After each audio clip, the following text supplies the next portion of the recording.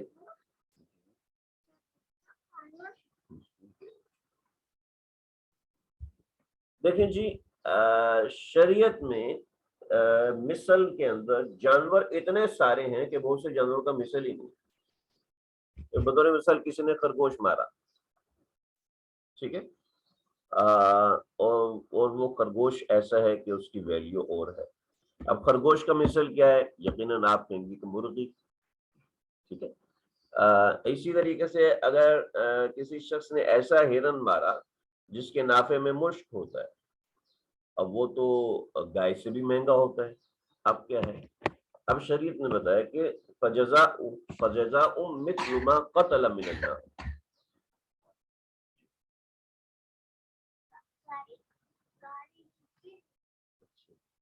دیکھیں جی، مثل کے دو معنی ہیں. ایک مثل کا ظاہری معنی ہے، ایک مثل کا ظاہری معنی ہے کہ اس کے وزن کا اس کے برابر کا جانور، اس کے برابر کا جانور، اس کو کہتے ہیں مثل سوری، ٹھیک ہے. مثل کا مطلب ہے اس کے برابر کا جانور ہو، اس کو مثل سوری کہتے ہیں. اور مثل مانوی ہے اس کی قیمت کا جانور، اس کے برابر کی قیمت کا جانور. امام شافعی رحمت اللہ علیہ مثل سے یہ والا مراد لیتے ہیں. امام ابو حنیفہ رحمت اللہ علیہ مثل سے یہ مراد لیتے ہیں، ٹھیک ہے جی. تو امام ابو حنیفہ فرماتے ہیں مثل عام طور پر کوالٹی کے بارے میں کہا جاتا ہے. مثل عام طور پر کوالٹی کے بارے میں کہا جاتا ہے، شکل کے بارے میں کاف کا لفظ استعمال ہوتا ہے، ٹھیک ہے. لیسا کمثلہ شیء، کاف شکل کے بارے میں استعمال ہوتا ہے، اور مثل جو ہے وہ کوالٹی کے بارے میں استعمال ہوتا ہے. بھی میرا موبائل بھی تمہارے موبائل کی طرح کا ہے، ٹھیک ہے. اب میرا موبائل تمہارے موبائل کی طرح کا، میرے پاس ہے اینڈرائڈ کا ایک موبائل جس کی قیمت 10,000 روپے ہے، اور آپ کے پاس ایک اینڈرائڈ کا موبائل ہے جس کی قیمت 1,00,000 روپے ہے، ٹھیک ہے.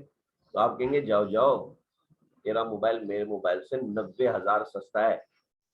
شکل تو ایک ہے، ماڈل تو ایک ہے، لیکن تیرے موبائل میں پانی گیا ہوا ہے، تیرے موبائل میں یہ، ٹھیک ہے. تو یہاں پر میرا موبائل تیرے موبائل کی طرح کا ہے. میں جو کہہ رہا ہوں یہ شکل کے بارے میں کہہ رہا ہوں، اور وہ جو کہہ رہا ہے وہ معنی کے بارے میں کہہ رہا ہے. اللہ نہ کرے آپ لوگوں کا دماغ خشک ہو رہا ہو، لیکن ان آیات کو سمجھانا بہت ضروری ہے. اس لیے جی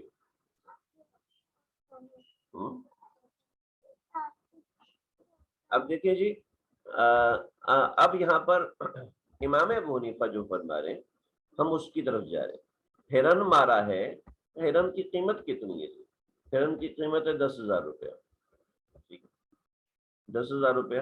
تو 10,000 جو ہرن ہے جنگلی ہرن ہے تو اس کے عوض میں بکری دی جائے گی. لیکن ہرن جو ہے وہ ایسا ہرن ہے جو کہ جس کے نافے میں مشک ہوتا ہے، اس کی قیمت تو اونٹ کے برابر ہے، لہذا اونٹ دینا پڑے گا، ٹھیک ہے. اب اونٹ دینا پڑے گا تو اس کی قیمت. خرگوش مارا، لیکن خرگوش وہ اتنا بڑا ہے کہ اس کے مطابق 3 4 5 6 10. اب خرگوش ایسا جانور ہے کہ اس کا گوشت جو ہے وہ بطور مثال 500 روپے کلو کے حساب سے بکتا ہے، اور مرغی اس کا گوشت 100 روپے کے حساب سے بکتا ہے.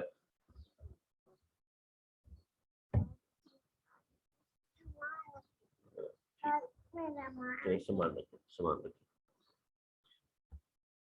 تو اب اس کے مطابق ایک بکری نہیں ہوگی، ایک مرغی نہیں ہوگی. خرگوش ہے، اس کے عوض میں ایک مرغی نہیں ہوگی بلکہ 4 5 مرغیاں ہوں گی کہ جو اس کی قیمت کو میچ کرے. اب خرگوش کی، ہرن کی یہ قیمت کون لگائے گا؟ ذرا سمجھو. فجزاء مثل ما قتل من النعام، جانوروں میں سے مثل جو اس نے جانور قتل کیا ہے اس کے مثل جزا ہوگی، اس کی قیمت یحکم به ذوا عدل منکم، یحکم به فیصلہ اس کا کرے گا ذوا عدل منکم، کوئی ایسا شخص جو کہ عدل والا ہو، یعنی جو اس کی سود بود رکھتا، کوئی ایسا قصاب ہو جو اس کی سود بود رکھتا ہو. دیکھو جی میں جانتا ہوں، مجھے 30 سال ہو گئے اس فیلڈ کے اندر، میں جانتا ہوں اس ہرن کی کیا قیمت ہے، میں جانتا ہوں اس نیل گائے کی کیا، یہ تو بوڑھی نیل گائے ہے، اس کی قیمت تو ایک بکری کے برابر ہے. تو کیا ذوا عدل منکم، تو ذوا عدل جو عدل والا آدمی ہے، جو فیصلہ کرنے کا اختیار رکھنے والا آدمی، وہ اس کا فیصلہ کرے گا. آج کے زمانے میں فقہا ہے وہی اس کا فیصلہ کرتے ہیں، ٹھیک ہے، اور چونکہ ان کو ان چیزوں کی مہارت ہوتی ہے. ہدین یہ جانور قیمت نہیں دی جائے گی، بلکہ اس کے مثل جانور خریدا جائے گا اور ہدی کیا جائے گا. ہدی کہتے ہیں وہ جانور جو کہ حرم، حدود حرم میں اس کو ذبح کیا جائے گا. حدود حرم یہ حدود حرم ہے، یہ جو گرین پورا آپ کو نظر آ رہا ہے یہ حدود حرم ہے. تو ہدیم بالغ الکعبہ، حدود حرم میں اس کو ذبح کیا جائے گا. بالغ الکعبہ جو کہ کعبہ تک پہنچے، یعنی حدود حرم کے اندر اس ہدی کا. اب سمجھ میں نہیں آ رہا، میں تو بہت غریب آدمی ہوں اور میرے پاس اتنے پیسے تو ہیں نہیں، نہ میرے پاس اتنی سہولت ہے کہ میں اتنا بڑا جانور ذبح کر سکوں. تو حج کے اندر تو ویسی بندہ فقیر ہو جاتا ہے اور اس کو بہت زیادہ ضرورت ہوتی ہے. کتنا بھی امیر آدمی ہو، خیر میں سب کی بات نہیں کر رہا، جو میرے سامنے حالات پیش آئے میں ان کی بات کر رہا ہوں. کتنا بھی امیر آدمی ہو وہاں ضرورت مند ہو جاتا ہے، اس کو ضرورت پڑتی ہے. تو اب کیا کریں؟ اب یہ کریں فکفارۃ طعام مساکین، وہ نہیں کر سکتا، تو جتنے کا جانور ہے اتنے پیسے طعام مسکین کر دے، یعنی مسکینوں کو کھانا کھلا دے. ٹھیک ہے، مسکینوں کو اس حساب سے کھانا کھلا دے. جیسے بطور مثال وہ جانور بن رہا ہے 50,000 کا، تو 50,000 کا مسکینوں کو کھانا کھلا دے. مطلب یہ ہے کہ وہاں پیسے دے جہاں پر زکوٰۃ لگتی ہے. ٹھیک ہے، یہ دوسری بات ہوگی. پہلا تو یہ ہے کہ مثل، نمبر 1 مثل دے، یہ نہیں کر سکتا تو کفارۃ طعام مسکین، یہ کرے، طعام مسکین کا کفارہ کرے. اور تیسرا او عدل ذالک صیاما، او عدل ذالک، یا اس کے بقدر روزے رکھے. اللہ اکبر، پتہ نہیں آپ لوگ کہیں گے آج کیا ہو رہا ہے، اتنا مشکل ہو رہا ہے. اتنا کوئی مشکل نہیں ہے، اس کو سمجھنے کی کوشش کریں گے تو کوئی اتنی بڑی مزیدار ذائقے والی چیز ہے کہ احکام کو سمجھنا یہ بڑا ذوق والوں کا کام ہے. دیکھیں جی، سوم کفارہ ہے، سوم یعنی روزے سے کفارہ ادا کرنا، اس کا ایک حصہ. بطور مثال ایک جانور ایسا مارا کہ جس کی وجہ سے بکری واجب ہوئی. ٹھیک ہے، بکری واجب ہوئی، بکری کی قیمت فار ایگزامپل 30,000 روپے ہے. ٹھیک ہے، اور ایک صدقہ فطر کتنا ہے؟ 150 روپیہ. ٹھیک ہے، تو 150 کو بکری کی اس مقدار پہ تقسیم کریں گے تو 200 آئے گی، یعنی اس قسم میں 200 روزے ہیں. چنانچہ اس شخص کو 200 روزے رکھنے پڑیں گے. ٹھیک ہے، امید ہے سے بہت آسان ہے، کوئی اتنا مشکل نہیں. عدل ذالک صیاما، یہ اس کے برابر روزے رکھنا. کیوں؟ لیذوق وبال امرہ، تاکہ اپنے معاملے کا ذائقہ چکھے، یعنی اپنے معاملے کی سزا چکھے. عفا اللہ عما سلف، پچھلے حجوں میں صحابہ کو پتہ نہیں تھا کیا ہوا، کہتے ہیں اللہ ان کو معاف کر دیں گے، گزر گیا. ومن عاد، اور جو اس کو دہرائے گا، فینتقم اللہ بہ، تو پھر اللہ اس سے انتقام لیں گے. واللہ عزیز ذو انتقام، اور اللہ تعالیٰ غالب ہے اور بدلہ لینے والے ہیں. تو کچھ بھی نہیں ہے، بہت آسان ہے، تھوڑا سا مشکل بھی ہے لیکن مزیدار ہے. اگر کسی نے پہلی بات اسٹیپ بائی اسٹیپ سمجھے، بہت ہی آسان ہے، آپ اس کو اتنا سر پہ مت لیجیے گا. احرام کی حالت میں بہت آسان، احرام کی حالت میں شکار منع. ٹھیک ہے، پہلی آیت میں وقت اگر شکار کر لیا تو کفارہ دینا پڑے گا. دوسری بات, ٹھیک ہے, کفارہ کیا دینا ہے؟ 3 کفارے. 3 کفارے ہیں. پہلا کفارہ,